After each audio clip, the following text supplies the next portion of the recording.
Good evening. Brian is off tonight. I'm Lester Holt. There was ample and stunning proof today there is no place to hide from the effects of this country's crumbling economy. We learned today American workers were laid off the job last month in numbers not seen in over 3 decades. 533,000 workers were let go in November, the biggest monthly job loss since 1974. And it pushed the U.S. unemployment rate to 6.7%. The numbers were far worse than economists expected, and what's more, it appears no industry is immune. Let's begin our coverage with CNBC's Scott Cohn. A ferocious recession is now tightening its grip on the nation.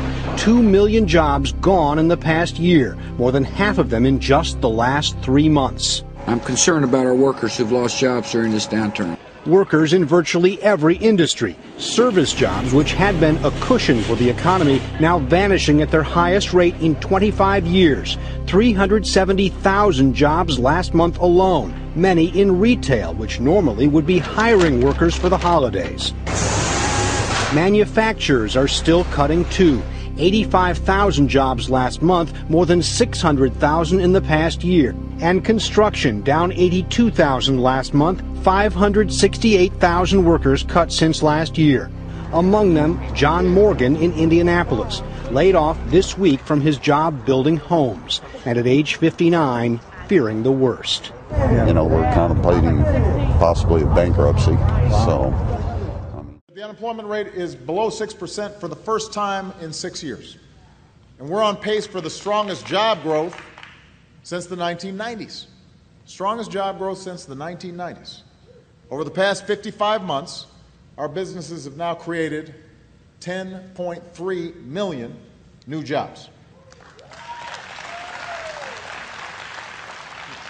And with us tonight from CNBC Global Headquarters, Jim Cramer. From the New York Stock Exchange, Maria Bartiromo. Good evening and welcome to you both. And Jim, I was watching this afternoon when you said we were on the precipice of a depression.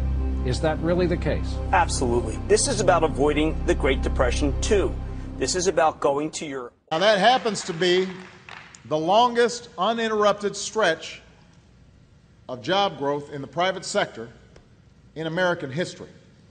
You know, this progress that we've been making, it's been hard.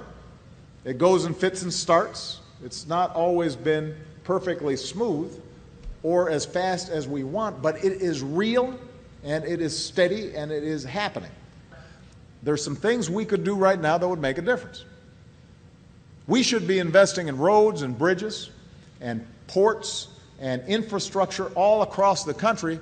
We've got a lot of stuff that was built back in the 40s and the 50s that needs to be updated. And if we're putting construction workers back to work, that means they also need some steel. Infrastructure is not partisan. That's not a Democratic or Republican thing. That's just a common sense thing.